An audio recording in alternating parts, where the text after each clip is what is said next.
주요 정치 이슈를 다루는 매일 챙겨봐야 할 뉴스를 시작하겠습니다.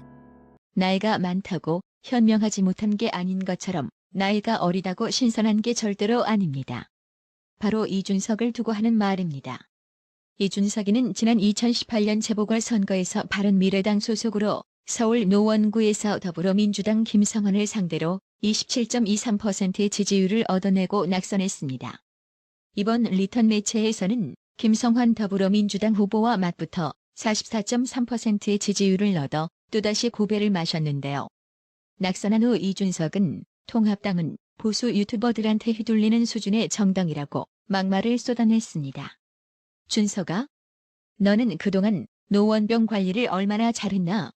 진짜 이길 마음이 있었다면 최고위에 앉기보다 노원병 당협위원장을 했어야지. 후보자로 나서서 출마 기회를 제공한 소속 정당을 비난하는 건 네가 해야 할 몫이 아니라 지지층이 해야 할 몫인 거다. 이준석이는 감히 자기 주제도 모르고 44.3% 표준 사람의 심정은 헤아리지 못한 채 총선이 끝나자마자 남 탓이나 하고 자빠졌습니다. 실제 자신의 정치적 커리어에 비해 통합당 최고위에 앉는 것조차도 감지덕지 않대 말입니다. 준석아, 네가 얻은 44.3% 통합당 아니고 세보수당이면 더 얻었을 것 같나? 애초부터 이준석을 차라리 비례대표로 돌리자는 말이 나올 만큼 우파 지지층 사이에서는 경쟁력이 약하다고 판단했습니다. 자기 부족한 건 모르고 남 탓이라니, 좌파가 남 탓이 전유물이라면 진짜 우파는 자기 자신을 탓하지 결코 남 탓을 하지 않습니다. 이준석이는 민주당으로 포지션을 옮기는 게 딱 맞습니다. 민주당도 투쟁 이력 없이 그저 입으로 정치 이력 쌓는 인간은 별로 취급하지는 않을 것 같기는 합니다. 이번 4.15 총선에서 좌파 골수 분자 최재성을 물리치고 당선된 배현진은 지난 재보궐선거에서 서울 송파을에 출마해 최재성을 상대로 고작 25%의 표를 받고도 지역구를 돌아다니며 지지해주신 분들에게 감사하다는 입장을 표명하며 중도 탈영질 늘어놓지 않고 송파을 당협위원장을 맡으며 2년 동안 이번 총선을 알차게 준비했습니다. 그저 최고위에 앉아 당선되기를 바랬던 이준석 행보와는 참 비교되지요. 지지율 40%는 선거 개호 이번에 정당 프리미엄이라면 그 나머지는 개인 역량에서 발휘되어야 한다고 나라의 TV는 총선 전부터 각 지역구에 출마하는 후보자들에게 주문했습니다. 4.15 총선에서 서울 송파병 지역구에 미래통합당 후보로 출마했다가 낙선한 김근식 경남대 정치외교학과 교수 역시 이준석처럼 통합당이 패배한 이유로 반성이 없었던 점을 들며 뼈를 깎는 혁신이 있어야 한다고 강조했습니다. 무슨 반성과 혁신? 우한 코로나 초기 대응 실패, 경제폭망이 문재인 좌파 정권의 실정인데 이걸 김근식이 대중에게 제대로 전달하지 못했다는 생각은 하지 못하나? 이건 좌파 진영에서 놀다가 통합당에서 총선 출마한 김근식이 주장할 내용이 아닌 거죠. 참 웃깁니다. 애초 김근식 공천은 대다수 우파 지지층들이 반대했었습니다. 통합당은 중도 정당이 아니라 분명한 우파 정당입니다. 김근식아, 너는 우파를 위해 그동안 무엇을 했나? 통합당의 밀알조차 되지 못하고 늘어놓는 불만은 그저 공허한 메아리에 불과할 뿐입니다. 49.9% 대 41.5%. 16일 중앙선거관리위원회가 공개한 민주당과 통합당의 4.15 총선 정당 득표율입니다. 민주당은 이번 총선에서 1,434만 5,425표, 통합당은 1,191만 5,277표를 얻었습니다. 민주당과 통합당의 격차는 8.4%피에 불과하지만 의석수는 2배 가까이 차이가 납니다. 이는 1등의 의석을 차지하는 승자 독식형 선거제도 때문입니다. 선관위가 공개한 정당 득표율에 따르면 우리나라의 유권자가 우파에서 좌파로 대거 이동했다는 분석은 설득력이 떨어집니다. 아직도 국민 10명 중 4명은 통합당을 지지하기 때문입니다. 정치권에서는 우리나라의 이념 지표를 크게 봐서 10수년째 보수 우파 3, 친북 좌파 3, 무당 중도 4 상황이 크게 변함이 없다는 시각도 있습니다. 정치권에서는 통합당의 참패가 이미 예고된 일이었다고 입을 모읍니다. 황교안 대표와 김영호 공천관리위원장의 공천 갈등 등 당내 분열을 일으킨 게 자멸을 초래했다는 것입니다. 총선을 코앞에 둔 시점에서 공천을 여러 차례 번복하는 동안 리더십과 전략이 실종됐고 결과적으로 민주당에 참패했습니다. 미래통합당이 4.15 총선에서 참패한 것을 두고 김영호 전 공천관리위원장을 성토하는 분위기입니다. 대구 수성울에서 무소속으로 출마한 홍준표 당선인은 참패의 책임자로 김영호 전 위원장을 지목했습니다. 공천에서 탈락한 뒤 불출마를 선언한 김재경 통합당 의원 역시 선거 참패의 원인으로 공천을 지목하며 김영호 전 위원장과 황교안 전 대표를 향해 쓴소리를 했습니다. 그러면서 통합당 비상대책위원회에서 공천 제도를 바로잡아야 한다고 주장했습니다. 대구 부굴에서 미래통합당 예비후보로 출마했던 강현재 변호사는 김영호 선관위 원장과 박형준 공동선거대책위원장 등을 참패 사적이라고 지칭했습니다. 강현재 변호사는 16일 페이스북을 통해 사단이 난 이번 사태의 진행 순서대로 박형준, 황교안, 김형호, 이성연, 김세연 등이 책임져야 한다라며 황교안 대표를 뺀 나머지 참패 사적은 아직도 석고대죄와 정계 은퇴 안 하나? 당원들과 원외위원장들이 물로 보이나라며 날선 비판을 쏟아냈습니다. 그렇습니다. 항상 선거철만 되면 혁신한다면서 가장 먼저 인물 전액에 비중을 두었는데요. 이번 총선 결과를 보면 유권자들은 결국 가장 익숙한 얼굴에 표가 가는 행보를 보여주었습니다. 단지 인물 교체만이 능사가 아니었다라는 뜻입니다. 문제는 혁신을 빙자한 정적 제거용 인물 교체라는 점입니다. 그러다 보니 당에서 전략 공천한 인물과 유권자의 눈높이가 맞지 않아 당에서 컷오프되고 탈당한 무소속 의원들이 전부 당선되는 등 통합당의 공천은 이기는 선거를 하는 데서 결국 자중질환의 모습을 보이며 실패했습니다. 누구라도 기회를 주면서 왜 민주당처럼 동등한 경선전을 치루어 잡음을 최소화하지 않았을까요? 이게 바로 패착이었던 겁니다. 우파 야권의 참패로 끝난 이번 4.15 총선에서 접전지 승부는 대부분 사전투표에서 갈린 것으로 나타났습니다. 서울 광진을, 중성동을, 부산 남을, 인천 연수울 등 주요 접전지에서 미래통합당 후보는 15일 본투표에서는 이기고도 사전투표에서 큰 표차로 져 결국 패했습니다. 서울 광진을은 고민정 더불어민주당 후보가 54,210표 득표율 50.3%를 득표했습니다. 오세훈 미래통합당 후보는 51,464표로 47.8%를 득표했습니다. 광진을은 관외 사전투표와 관내 사전투표 등 본투표 이전에 행해진 사전투표에서 고민정 후보가 크게 앞섰고 오세훈 후보는 본투표에서 고민정 후보에게 앞섰습니다. 총선 투표율 데이터를 분석해보니 오세훈만 이런 양상이 나타난 게 아니라 지상욱, 김진태, 이현주, 민경욱 의원 역시 그러했습니다. 김진태 의원은 본투표에서 2,000표 이상 이겼고 이현주 의원은 본투표에서는 3,900여 표 더 많았습니다. 민경욱 의원 역시 본투표에서는 앞섰습니다.